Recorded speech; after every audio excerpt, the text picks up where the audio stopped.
Hello,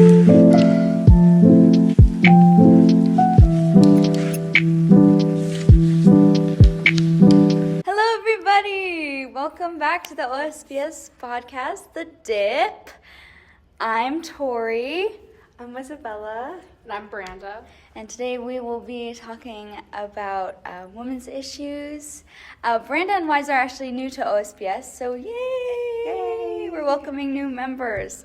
It's very, very, very exciting. So, to get this kicked off, I just want to ask you guys, what do you love about being a woman? A lot. I feel like I really, besides all like the, negative stuff, I really like being a woman. Me too. Yeah, I wouldn't choose anything else. Yeah. Yeah. And what like for me, I love like just how strong and wonderful and powerful we are, and I think there's a lot of just so many great things, and I mean nobody else can like produce life from themselves. That is true. I also just love the community of being a woman. Like, no matter what, like you have someone. Yeah. Yeah, and anytime like even like on TikTok and when they talk about like women being in the club and they're all drunk in the bathroom and everyone's like yes. That's like it's just so comforting and wonderful. Like I think that female friendships are like really great and really like fruitful and we should cherish them. And to bounce off that next question, that last question, what does being a woman mean to you? I think being a woman to me means just allowing yourself to express yourself truly and freely without any like worry about being judged and stuff, and just like being yourself and like embracing as much femininity as you want, and just Yeah, kind of bouncing off of that, like acknowledging the power that you have and like using that and being like, yeah, I got this. Right. I think there's so much meaning to it. I think that, like I was saying before, there's a lot of strength to it, and I think we learn so much from each other, and there's so much to learn about ourselves and our body, and like you were saying, like embracing our feminine side or our masculine side, like either way we can do it, and it's amazing. We love it. Good little feminine phenomenon. Feminine phenomenon, for real. I believe that women should be ruling the world. Like, maybe that's just me. So some of the topics that we're going to be talking about, or that I have written down, I have like wage gap. We'll talk about that. We'll talk about violence against women, and then I also have reproductive rights and healthcare. And I know that Branda and Wiza also have stuff, so feel free. I have a thing, like most of them do overlap, but one that I have is how feminism is for everybody, regardless of anything, and healthcare, and just the stigma that comes with women in healthcare, and like seeing a doctor for certain stuff, and Yes. I have it to where like what percentage of us voted for our rights are for like our reproductive rights, and how we can help those who are in politics, because obviously they're the ones that dictate that. Right. 100%. Well, let's start with wage gap, if y'all are comfortable with that. Yeah. So wage gap is defined as the persistent pay difference between men and women. My first question is, do you think that gender or racial bias plays a role in the wage gap? I do think that, and I also think the reason why it is that way is because there isn't an even playing field, and there won't be, because for a long time women couldn't work, and it was a man's world, and like they got in late into the game, so it's just trying to like Yeah, balance just trying to it, catch yeah. up. I was doing a lot of research about like how we can get it to be as equal as possible, and then you're sitting there like, oh gosh, Yeah, that's because I like did research, and Hello, friends. one of the things that I found interesting was, at least in the United States, the difference between the earnings of men and women has barely closed in the past 2 decades. So even though like it feels that we've made a lot of strides and stuff, it still is very minimal, just because like there's only so much you can do to like Right. fix a broken system. Yeah, and I mean, y'all basically summed it up. Like, there's only so much we can do in a certain amount of time because we're not constantly taking people in and out of power.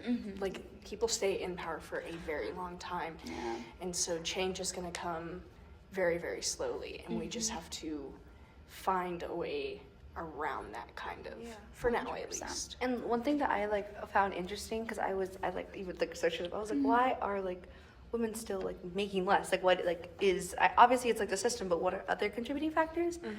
And a lot of it does have to do with how sometimes they get pregnant and then they have to, and people see it as a negative thing, and they don't want to place them in those higher positions of power because then they're like, well, you're going to leave for a bit. And realistically, it's only like 2 or 3 months that they leave, but they see it as such a big like negative towards them. And something that I also like going off of that is that the reason why men do make more is because women like are less likely to negotiate salaries because they view it as negative because they don't want to seem greedy by asking for more money when they do deserve it. So yeah, That's crazy. Which leads into the question of like maternity leave. yeah, Because it's so interesting, very interesting concept, maternity leave, because it's very short yeah, here in America. Yeah. Like you said, 1 or 2 months at most. yeah. And then in other countries, can't remember which one, but it's like you get like 6 months of maternity leave or more in other countries, which I think is And I think even the fascinating. ones in America that do, maybe companies that are better with that and have like larger maternity leaves, it's still like, oh, well, when are you coming back? When are you coming back? And it's like, I just birthed a child, dude. Like, give me a second. You guys don't understand. Because then the thing is, and then like, say they do come in like really early because they have to, and they're just like not in the right headspace because they just birthed the whole human and they want to be with, you know. And it's like, besides like the physical stuff, like the mental stuff that like they have to go through, and they're expected to just go back into work and Like it's nothing. like it's nothing. I did some research about like full-time year-round pay, and women are obviously paid less. They earn only 84% of what men earn on average, which is crazy to me. That's for full-time year-round. Part-time and part-year work, women are paid 57 cents for every dollar made by men. And then if we want to get into like women of color, Hispanic women are paid 57 cents for every dollar paid for men. Or I think it was, that's the same one, isn't it? Yeah, this is the same. And then black women only earn 66% of white non-Hispanic men earn. Men. Yeah, and I think it's like crazy because it's like, oh, like it's not just that you're a woman and they like you get less. It's like also varies by ethnicity. Because one thing that I have is like that the reason why like gender gap usually happens is because of differences in education, experience, and like other factors.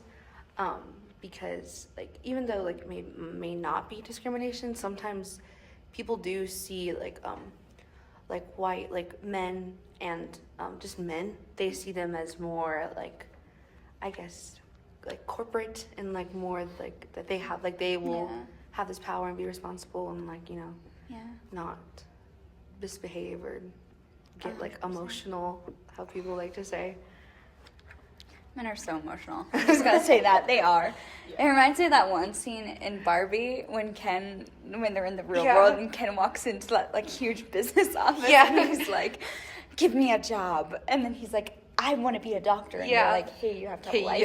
Yeah. He said that's not Hey, how it you works. do that. So, I mean, I guess we kind of touched on it. My next question is, like, in what ways do you feel that the wage gap can improve to make it more equal? I think one thing that like can help a wage gap is I don't know where it is, but it's just also talking about pay and how much you get paid. Because the reason why, like, I know it's like a don't talk about how much you get paid, but that's like that system is the reason why a lot more people say that you have the same job and you're a man or a woman, like the man's gonna get paid more because he asked for more, and it's like it's not gonna be discussed because you don't feel safe enough to like ask for that and like push for more money or be like, hey, he's making more than me, why is that? I think it's fine. And I think just having like open conversations of that could really help. Yeah, advocating for yourself is like the biggest thing that you can do to make more. And also like advocating for other people because like if you have that power and you have that voice, like use it, you know, because some people like even like they might be scared and like even though they really deserve something. Yeah, like let people know like, hey, you can talk about like your grievances. Like you can talk about your wage. 9 times out of 10, that is not in anything that you sign. It's not a contract or anything. Yeah, They it's just say it is. like a stigma. It's Yeah. like don't talk about how much you make, and it's like, well, I get that. I'm not going to be like shouting to the rooftops to other people Yeah. about how much I make, but I don't think it's a crazy thing That's to talk fine. about your colleagues who earn the same Yeah. positions of how much they make, Yeah. because it should be the same. And why is it weird to talk about it if it's not the same? Exactly. And people will, another crazy stigma is that people will not blink twice when a man is very, like he flaunts his money. But 'Cause when it's a like he woman worked is, hard. he worked hard for it. But when a woman is working hard and she earns a lot of money and she's like, I have a lot of money, I'm securing myself, da da da da, they're like, Like she's a you show can't off. do that. Yeah. Like, off. you can't do that.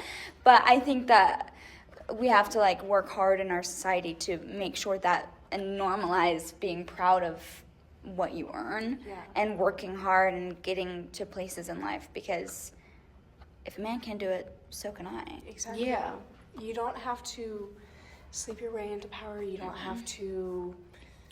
And that's also like like that's- like a thing like how people are like, oh, you just like slept your way to the top, and it's like you created that system, men created that system, Yes. Yeah. and it's like, well, why? Because the thing is sometimes there's like you can't like control the system, so you have to like work with it. But then if you work with it, you're seen as like manipulative and like other stuff. When it's like there's you're just trying to figure out the system. Yeah, I'm watching this show called Rivals on Hulu right now. So good, you guys should watch it. There's this,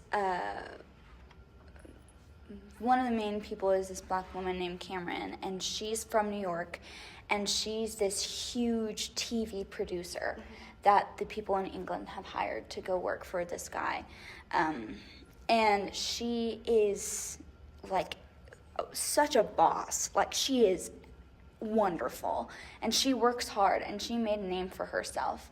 And the people in the office, I mean, while she is having an affair with the guy who owns the company, like she did get her way there on her own. Yeah. And she like constantly reminds him, you didn't put me here, I put myself here, I worked my way here to get what I have now. So, and I love that. I love a boss woman. Yes, I do. Do you have anything else? Any more questions or I don't think so. Not about wage yeah. gap? You have? Okay. Well, my next one is violence against women. But if we want to ease our way into that, we can talk about something else if you don't want. Or I think it's good. okay. Well, what is violence against women? If we want to talk about that. Verbal, physical, of course. Sadly. Yeah. I understand. It's I looked up any act. The official definition is any act that causes or is likely to cause physical, sexual, or psychological harm to women, and that includes threats, coercion, arbitrary deprivation of liberty, and all that stuff. And the statistic is nearly one in every 3 women, or 30% of women have gone through that in their lifetime, or will go through that in their lifetime. And that was from World Health International. So, yeah, I think that's like a topic that is very like people don't like to talk about it because it is so like sometimes can get very violent and like descriptive, but at the end of the day it's just like women like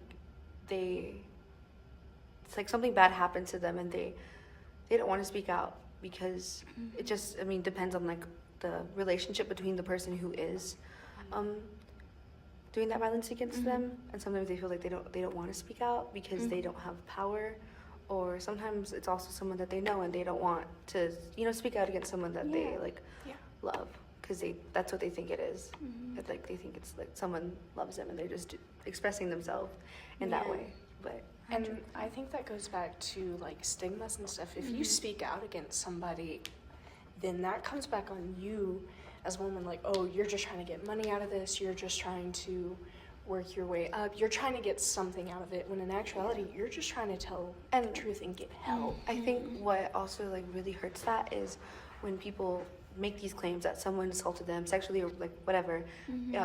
The first thing that they say is like, do you know how that's gonna look on them? Like, and it's like, oh, like, no, I didn't think about that because I'm too focused on what is happening also, to why me. does that matter? Yeah, like, because people are like, oh, like that looks so bad on them. Right. It should. It should. That's the point. Yeah, that's the whole thing. I understand that completely. I had a comment in my head, but it'll come back, I'm sure. But no, 100%. Most of the time, you know, especially if it's people in power, you don't want to say anything. It can ruin their careers. It can ruin a man's life. Obviously, it can't. It can't. Because if they have so much power, it's not going to ruin their life. They're fine. Obviously, it can't. They're fine. Cannot. They're fine. You could even become president. Sorry. Anyway. Don't apologize. No, Don't I'm not apologize apologizing for that. Anyways, that's a fact. Yeah, I think there's a lot of like, Statement. victim blaming. Yeah. We try to turn it back on the victim. When women speak out, what were you wearing? What were you doing? Were you under the influence? Why does it matter? What if there's a bad thing that has occurred? Like, why is it your fault? And it's also like they tried, like, it wasn't probably immediately like, I need to tell someone. Like, they had to emotionally process what happened to them. Yes. And like how it happened to them, and they're brave enough to be like, okay, I should tell someone about this. And they speak out, and then it's like, well, like, are you sure you want to tell people? And then it's also like, well, maybe they don't want to like press charges, but maybe they want to tell people because something bad happened to them. And it might take years sometimes. So people are like, well, why didn't you speak out sooner? Or da-da-da-da-da. That's a lot to, like you were saying, it's a lot to process. It's a lot to go through physically, Also, emotionally. Sometimes it's just like, maybe you were able to like handle like all of this, and then it's like, oh, well, like, wait, no, this person like ruined my life. And it's like sometimes you have to, especially if you really cared deeply for that person, it takes a while for you to like not have any emotions attached to the person and just see them as like, so this person did something bad to me. And it takes a while to like remove yourself from that situation and see it in another like light. And that's a human thing. That's how grief and trauma works. Your brain is just not gonna click like that and process it all in seconds and be like, okay, I'm ready to tell somebody, I'm ready to ask for help. Yeah. That genetically, I don't help me with the word here. That's just not how it works. Yeah. Yeah, like psychologically, that's not like what's gonna happen, like happen. No, I get it. My brain's like, yeah, and I think also another thing is domestic violence and violence in the home against it's women, but also if they have a family, it's like women and children. And I think it's a very hard situation because it's obviously with the partner that you like love and care for, and they do those things and they hurt you, whether it be physical or mental, because those are equally as bad. Yeah. Because I know it's like, oh, it was just a mental thing. Hey, that still takes a toll on someone. Yeah. Exactly. But it's like, well, why didn't you leave them? It's hard to leave someone that you have built a life with, and also sometimes maybe you can't get out because maybe all your funds are tied with them, or like you live somewhere and you don't know anyone there, and it's just them. And also like maybe you have a family, whatever like that might look for you. You have a family with them, and it's like, well, I can't leave them, because also sometimes it's a lot of like legal stuff, and then like you need proof, you need like all of this.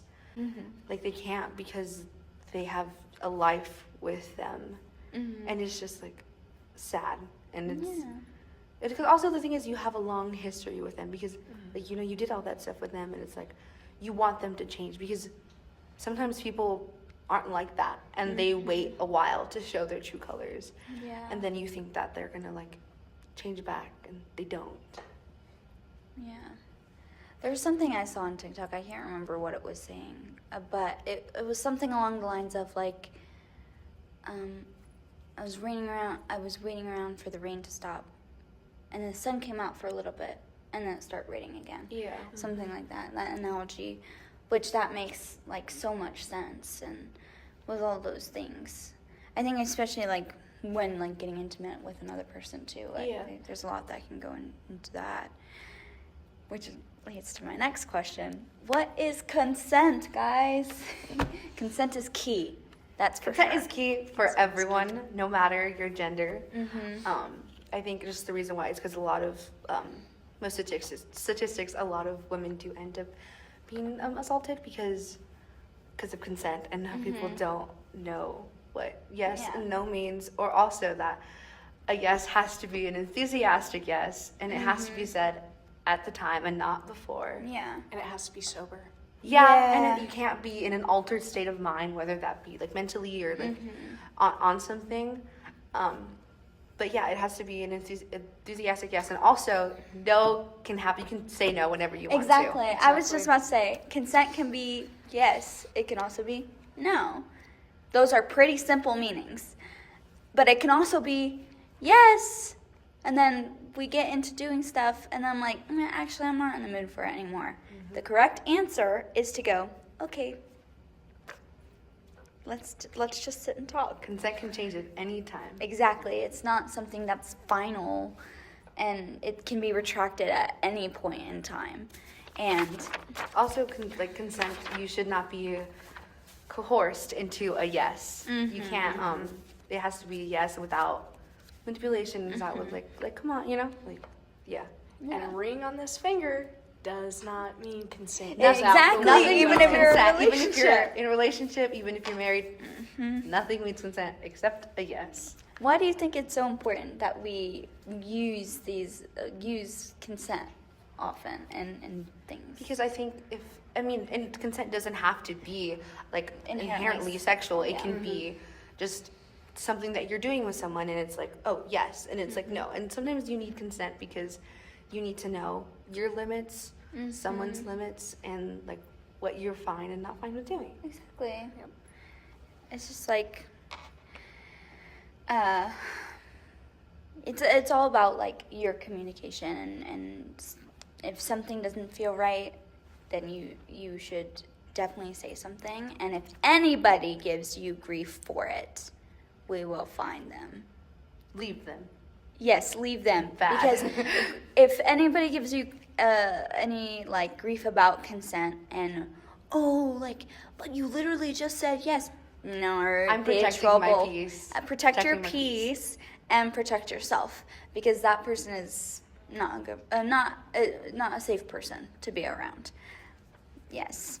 So with all these things we touch on, like domestic violence and forced consent, like how can we, like what can we do to support survivors, and how can we do that? I think just by listening to them and believing them, no matter, like, just believing someone, because like they, no matter what, they feel this way, and you have to support someone.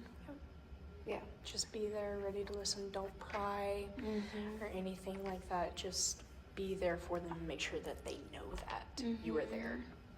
Make sure that they know that you're there, and that they also have like research or their resources, not research. They have resources, and people who are willing and wanting to help them for whenever they're ready. And it's not like you were saying, don't pry. And also not making them feel guilty about maybe necessarily not wanting to leave that person, because like at the end of the day, it's you don't know what happens behind closed doors. Exactly. Because even if you're there, you don't feel what those people feel, and it's just not turning your back on someone when you know that person that's happening. Because like no matter what, like no one's a lost cause, and if you turn your back on them, then they're really gonna have no one to turn to when they finally decide that they want that help. Exactly. And instead of saying like why did you stay for situations like that, I think we should also be asking why is the abuser abusing? Also like for like the why did you say, like you don't know how you don't know how you're going to react to something until you are put in that situation. And it's not going to be exact every time. I also have the National Domestic Hotline number. It's 800-799-7233. That's 800-799-7233. For anyone who might need it or knows a friend that might need it, it can be very helpful. Do you have anything else that you would like to? No, not on this topic. Okay. I feel like it's a good little segue into the next topic, which is reproductive rights and women's health care. Yeah, and I also have just like healthcare on like women and stuff, because for a long time there was no research done on women. It was mostly on men. So it's another thing that they're like trying to balance. And a lot of thing is that there is a lot of research done for men's health, and there isn't that much for women. Like people are not funding it. I was just about to say that. I agree 100%. There's so many things where, like I've heard so many stories where women go into hospitals and they're telling them like what's wrong with them, and they're like, well, we don't know. Or it might be period cramp and like just waving off. Because the thing is, they don't know, because the research that they like had in their school and went to because they may be highly educated, they don't know that because there has not been enough research. Yeah. Yep. And unless they go out and do this research on their own, exactly, the doctors won't know. Even being in a car, like the not the whoopee cushions, the airbags. The airbags. I just thought of it. Okay. The airbags, they test that on male mannequins. Male mannequins, none for women. So it's also even more dangerous because you don't know how it's gonna. It's not meant for you. Yeah, exactly, 100%. Do you wanna say some stuff? I feel like I've been talking a lot. I have some stuff. Yes, please.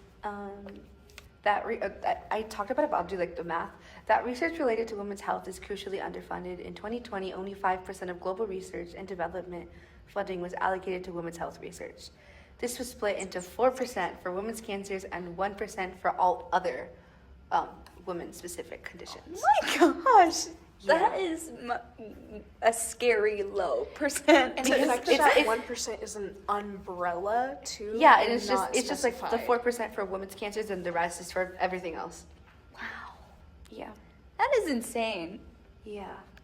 And a lot of it is due to the lack of transparency as to what funding is being distributed to these places. Mm-hmm. So they're not able to be like, oh, well, how are they getting this research? Or how are they able to get this funding for this research? Because they don't have to be transparent about it. That's crazy. That's insane. I bet if you do a statistic, I bet you the statistic for men is much higher. Oh yeah. Because they've been researching for a long time. That's crazy.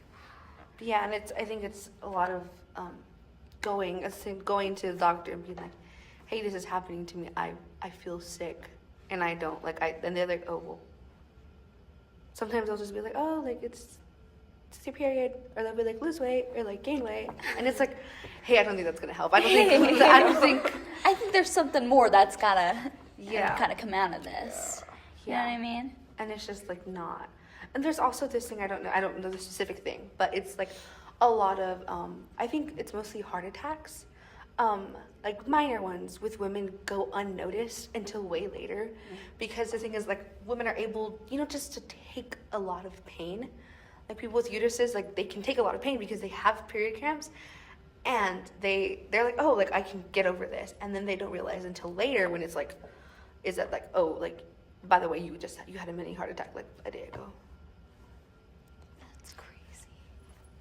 Which, like, women, like, harbor so much pain, like you were saying, which is insanely crazy to me. Just with, like, I mean, even, like, I was doing research on IUDs. Yeah, me too. That is crazy to me.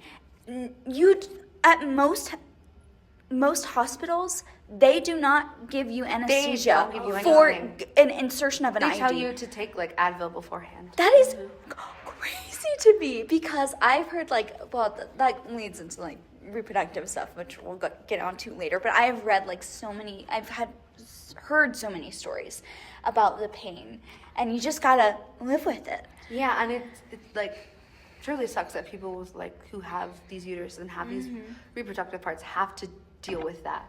Like, no matter what. And it's just like, and some people, like, have to get hospitalized, or like can't walk for days, and they just have to deal with it and go to work and live. Right. And then the medication, like, speaking of the IUD, that they tell you to take can be hurtful to, like, your uterus, to your, like, regulation system, and just, like, regulating everything. Yeah. And it's because there hasn't been enough research done. And it's like, because, like, something that I've been doing research and stuff, and it's a good thing to know that women are only able to, like, people who have uteruses, they can only get pregnant for 7 days out of the whole month. But they're the ones who have to take any form of birth control. 100%. Which leads into, like, reproductive freedoms and all of those things, and of course Roe v. Wade and all of that stuff, because I don't see any laws requiring men to get vasectomies or all that stuff. It's all just women. And the thing is, like, when people, like, when they do go to the doctors and they're like, oh, I want to get my tubes tied, and they're young, they'll be like, well, no, wait. Like, you should wait. Yes, I've been told that. Yeah, and it's like you should wait, because, like, what if you want to, like, have a child, and they won't do it for you? That is insane to me. How someone with a uterus can come up and be like, hey, want to get my tubes tied? That's kind of just thing. And you'd be like, no, it's okay. I've got to share a story. A person very close to me, I had called them after Election Day, and I had expressed my concern about wanting to get my tubes tied. Yeah. And this person told me, well,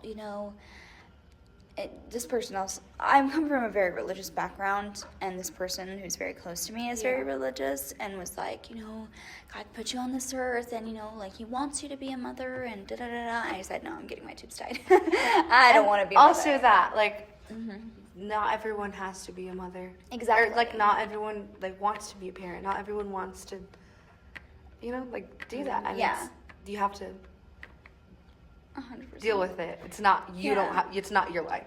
And that's the beauty of choice. Yeah. You get to choose whether you want a child or not. Yes. Which leads me to my first question. What are reproductive rights?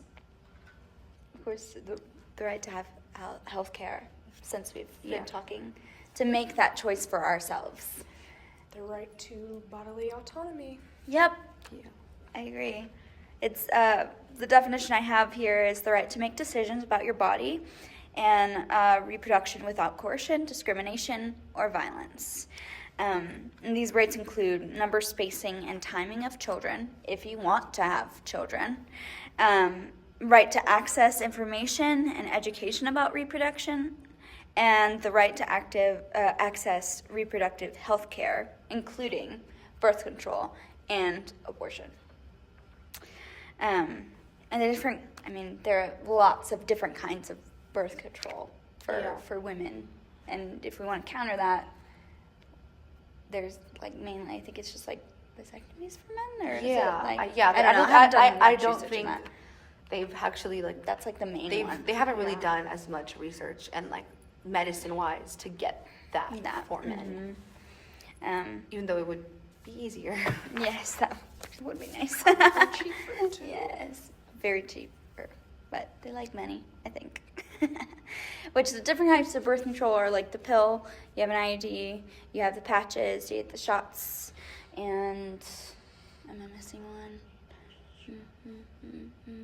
Did you with the one that you put in your arm? The little patches. It's like a... Oh, I know what you're talking about. Is it the rectangle? No, it's just a line that they put in you, and it lasts for 4+ years. It's like a little stick, just... Yeah.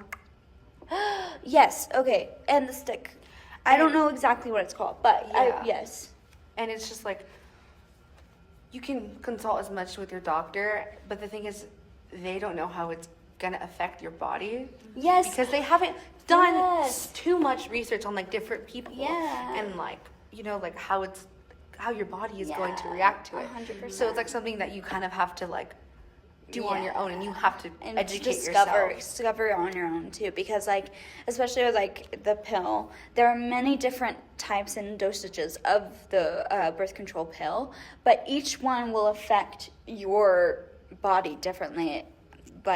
If you have a uterus and you're taking birth control, and it's just kind of something that it's just just figure it out, and it's there are many things where it's you can do, it's fatigue, heat flashes, weight gain, and nausea, all this stuff. Crazy. And it's just a lot of side effects, just full force. Yeah, that's... Yeah, and it's just sucks that there's not safer options or exactly. something that can feel better on because as much research and funding that they can, we saw it's only 1% for all other women conditions. So it's how much of that goes to birth control and other forms of 100%. I think also relating this topic back to to violence against women and getting pregnant when it's an unwanted pregnancy. Abortion is the termination of an embryo or a fetus in a pregnancy. So it's a very, for some reason, controversial topic, which, I can see. But and sometimes people may think it's a very heavy thing, but I believe it's something that is necessary for a woman. So my next question is, why, especially in a lot of states now with Roe v. Wade being overturned, a lot of the states have banned abortion or have very strict abortion laws, leaving little wiggle room for the exception of rape or incest. I know in Texas that rape and incest doesn't matter. It doesn't matter. You would still have to have that child, which is crazy. I hate you, Greg Abbott. And I think a lot of it is also just about even that. It's also sometimes it's a health related issue, and it's no matter how you see it, that person who is carrying that child, wanted or unwanted, they can die. 100%. It's dangerous for a woman because most of the time it is due to miscarriages. I think I have down here 10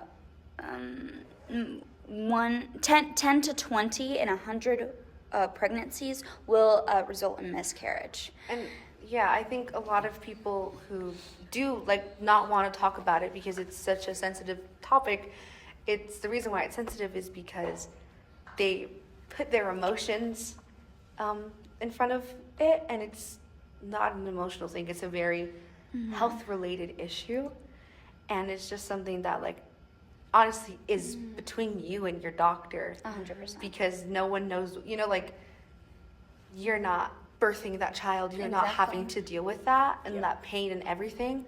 So it's like that's between you and your doctor. And some things should stay private.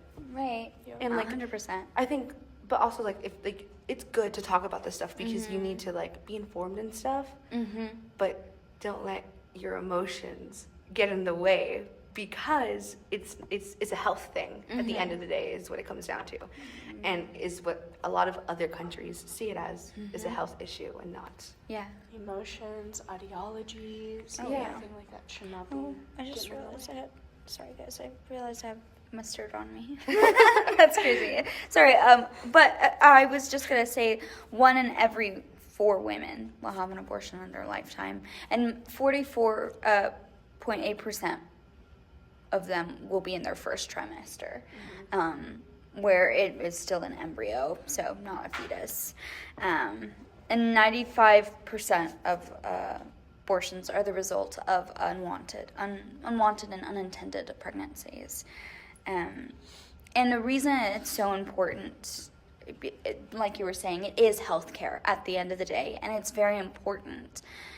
And at the end of the day, you can ban safe abortions in hospitals, but you won't stop unsafe abortions.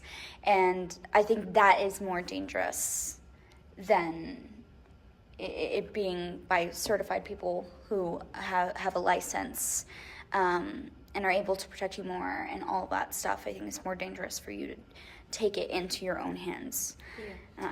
And that's just like, people love to make the argument, oh, if we ban guns, then people are just going to buy them illegally and we're still going to have that problem. Why can you not make the same argument for abortion? It basically is the same argument, but I mean, crazy. like, But how it's they 'cause they like to, people like to use it for their benefit, whichever whatever way they see it. Yeah, 100%.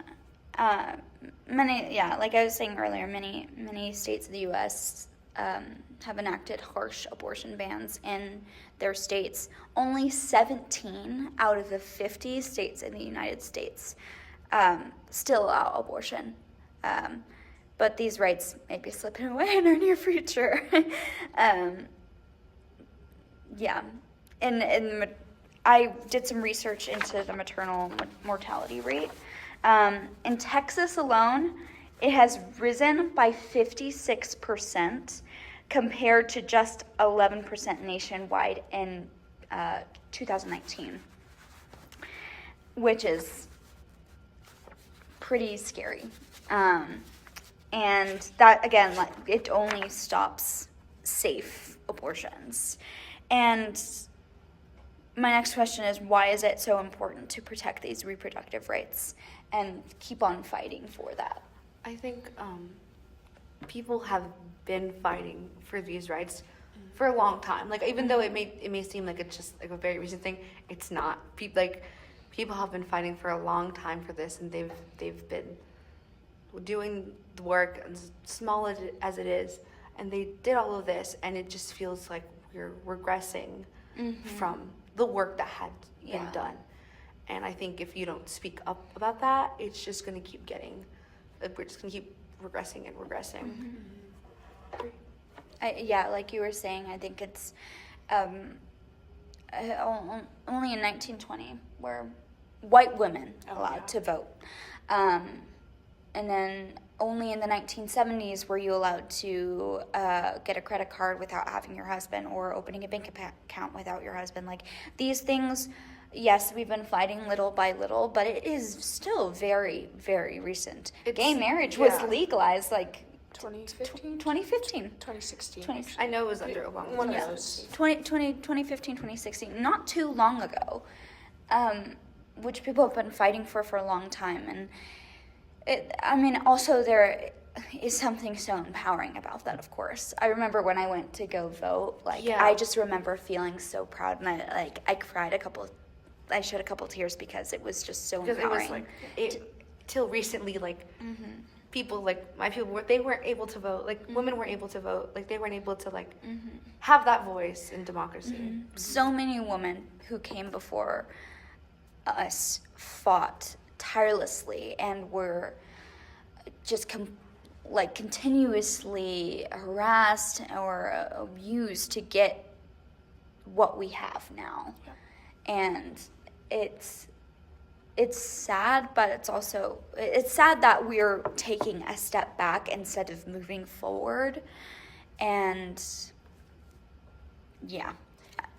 I think it was in 1969 was when women were able to get birth control without their husband's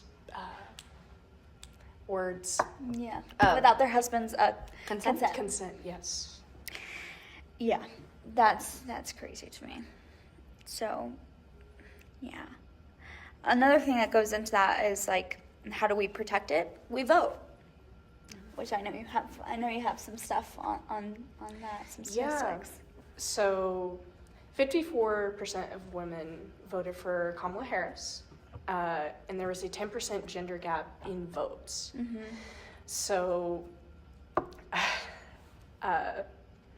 and adding on to that, 63% of just people in general say that abortion should be legal, and 64% of women say that abortion should be legal in all, if not, or in most, if not all, cases, and that's according to powersearch.org. Mm-hmm. And do you mind if I ask a question? No, please. Yeah, please. My question for that is, what are ways that we can help female politicians and allies in those seats of power help fight for not only rights, rights actually, point blank period rights. Yeah. I think the whole thing is, in my opinion, a lot of voting. And it starts with not just voting every 4 years. Yeah. Every 2 years, every time that you can get in that voting booth and make a change, you go and you do it. If you want things to change, we have to fight and we have to vote. And also, just like no, please. About women in politics, like no matter, I guess, their stance on stuff is like not taking that away from them just because they don't believe in the same things that you do, because at the end of the day, hey, at least a woman is able to talk about something that they're passionate about, and people voted for them to represent that. And it's just like, even if it's just like, hey, they're able to do that because for a long time, like, women weren't able to. Exactly. Yeah. And I mean, it's still so many times, even in like the House of Representatives and all the legislative offices, there is a significant amount of men than there are women. And I think it's also that there's a ton of videos of just them not respecting them. Mm-hmm. Oh yeah. Because just because they're a woman, and obviously a lot of it has to do with how they don't see eye to eye. Mm-hmm.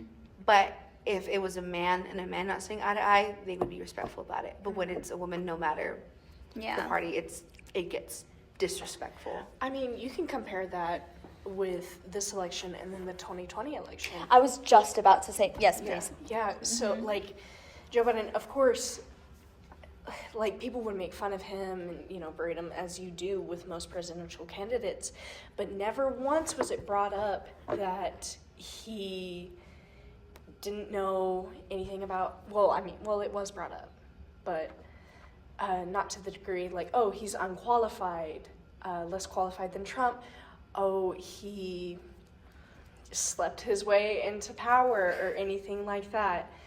Like, I think it's just at the end of the day. I know exactly what you mean. At the end of the day, like, it doesn't matter how qualified you are as a woman, like, you will still look down upon. Exactly. Which is crazy. What I was going to say is that, like, 2016, in the 2016 election, Hillary Clinton ran against Trump, and it was close. Trump won. Joe Biden runs against him in the 2020 election. Joe Biden gets elected. Then, in the 2024 election, Kamala Harris runs against Trump, and Trump wins. My thing is... The pattern is that... They just don't want women in power. They just... Because both candidates, no matter, they were qualified. All of them were qualified. they were qualified and they knew what they were doing. That's why they got nominated for Yeah, the parties. and the only difference, like non-politics aside, if when you look at it, just at them, it was that it was not a man, and it was a woman and a man.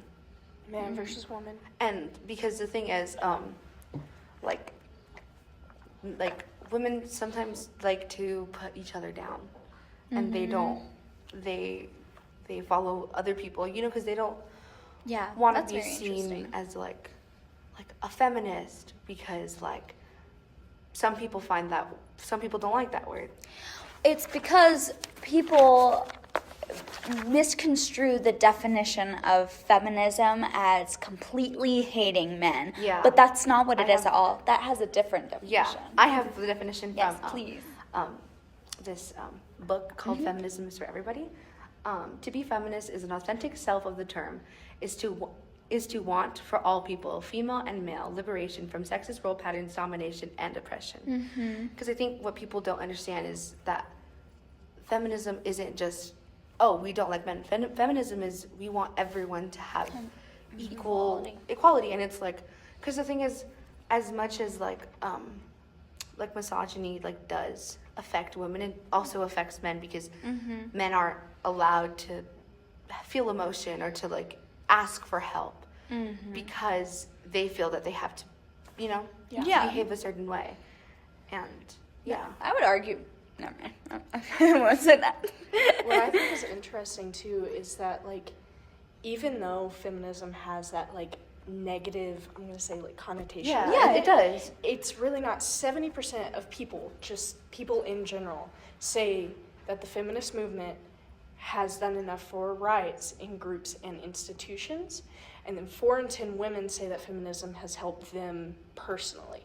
So it's working and it helps, but we have to get ahead of that negative connotation. Yeah, and I think the thing with feminism is that how the book The Feminism is for Everybody, it talks about also how in more recent years it's gone better, but they never talked about people of color and other groups. It was never a part of that conversation, and now it finally is, because it doesn't matter. Feminism is for everybody, and isn't just if you're a woman or white or Exactly. I love feminism. It's just,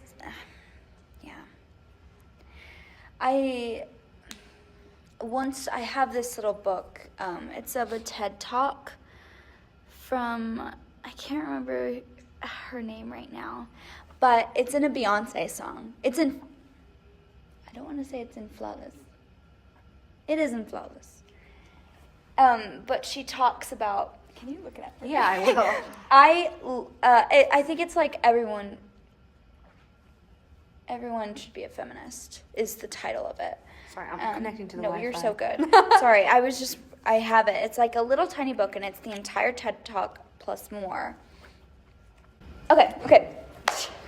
We're back. We found it. So it says, this is Chimamanda, I don't know how to say her last name, but she did a TED Talk, and basically she says, we teach girls to shrink themselves, to make themselves smaller. We say to girls, you can have ambition, but not too much. You should aim to be successful, but not too successful, otherwise you will threaten the man. Because I am female, I'm expected to aspire to marriage. I'm expected to make my life choices, always keeping in mind that marriage is the most important. Thing. Now, marriage can be a source of joy and love and mutual support. But why do we teach girls to aspire to marriage and we don't teach boys the same? We raise girls to see each other as competitors, not for jobs or for accomplishments, which I think can be a good thing, but for the attention of men. We teach girls that they cannot be sexual beings in the way that boys are. Feminist, a person who believes in the social, political, and economic equality of the sexes, which I just feel is just so powerful in itself. because, like, as we were talking about, like, internalized misogyny and stuff, and women pinning women against each other, we have to overcome that in order to make make the world a better place and make change happen. Because the thing, at the end of the day, that's what they want. They want us to be against each other, because if we're too busy fighting against each other, we're not going to see what they're doing. Exactly. And they're going to just That's a great way to put it. 100%. And it's. Yeah, and I think the statement of we teach girls to shrink themselves and to make themselves feel smaller, I think, is also how, like, women aren't allowed to say how much they make at work, or like just have these accomplishments and like be proud of them, because if you're proud of them, you're seen as a show off. And it's like, I just want to express this. And there's such a huge pressure on women, I feel, like, to impress men or want to. That's like our only purpose is to, like, impress men and aspire to marriage and be like that. But it's so much more than that. Women are so much more than that. We are powerful and articulate beings, and we are our own minds and our own selves. And I also think of Joe March's monologue of women. I just feel like women, we have minds and we have souls and we have bodies. I'm so sick of people saying that love is all a woman is fit for. Yes, I have it memorized because I love Little Women. Come on, Little Women. And I love the new version. Yes, with Saoirse Ronan, Florence Pugh. Yes. Timothée Chalamet, Emma Watson. Love Little Women. Laura Dern. I love her. Anyways, yeah. So I think tying it all back to your question, I feel like a lot of things that we can do is we can vote and we can fight for these little changes. And it starts with the governors and people who are going to be in the House and in the Senate and all of that stuff. It starts with those little things. You can't just vote every 4 years and hope for the best, because at the end of the day, yes, the president does have a lot of power, but it also comes from the executive branch and the judicial branch. So that is a lot of really great things. So vote and do your best to fight for change, because right now, especially after this last week, I know we all conversed and we were like, I think this is a very prominent thing that we should talk about, especially in open space, brave space.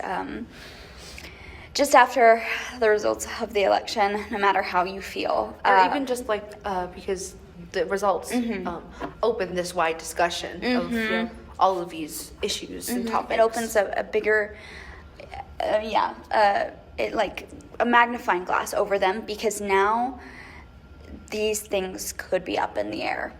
And we could not have these things in the near future.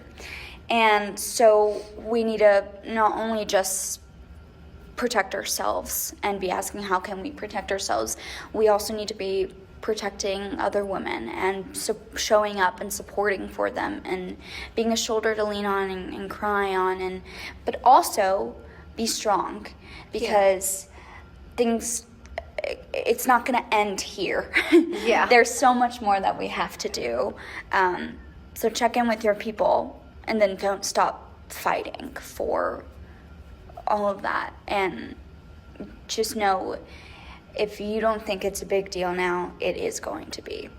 I can guarantee you that, regardless of what you believe. And, I mean, I think, that's exactly how I feel. I feel like we need to be protecting ourselves and others. And also keeping in mind those who will come after you. Yeah, because it's not just for us. Like, because people who like fought for us before, they knew that they could not make that change at that point, and they fought for, their like generations after. Yeah, they fought for like their grandchildren they were gonna have. They fought for all these people. I don't know. This reminds me of because I've just been singing a lot. Suffs, the musical. Yes. Suffs, the musical. It's basically about the women's rights movement. Yes. And women's suffrage. Yes. And so it's a great thing, and it's like they knew at that point that they could not change for themselves, but they wanted to make the world better for the woman after them. And I think we also have to do that. And it's like, just because we have to deal with all of this, and like it's sometimes like you feel defeated, that you can't be defeated, because you have to keep on going. And they say keep on marching, keep on, you know.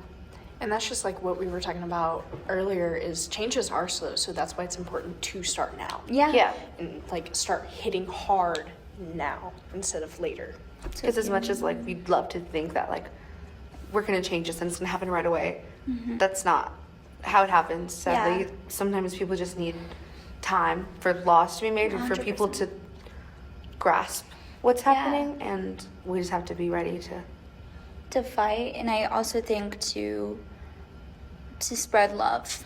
yeah.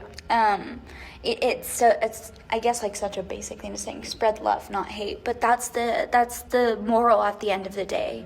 There's so much hate for people in this world. And there's like so much divide between women, and it's just like supporting, you know. Lifting each other up. Yeah. The scariest thing for men is if women come together collectively and are super successful. It scares them. Keep on scaring them, because, oh my gosh, women are the future. They are. And yeah, we just gotta keep on fighting. Don't give up. Never give up. Never back down. Never what? Never give up. Anyways, wait, let me check. Yeah. Do you guys have any other remarks or? I think we summed it up pretty Yeah. well. I think so too. Yeah. Feminism is not a nasty word. Exactly. Yes. Your takeaway should be, feminism's not a nasty word. Vote and fight for your rights. Abortion is health care. And we need more healthcare funding for women. Yes. Yes. And women are awesome. Period. I think so. So thank you guys for tuning into The Dip. We'll see you guys next time. Bye. Bye.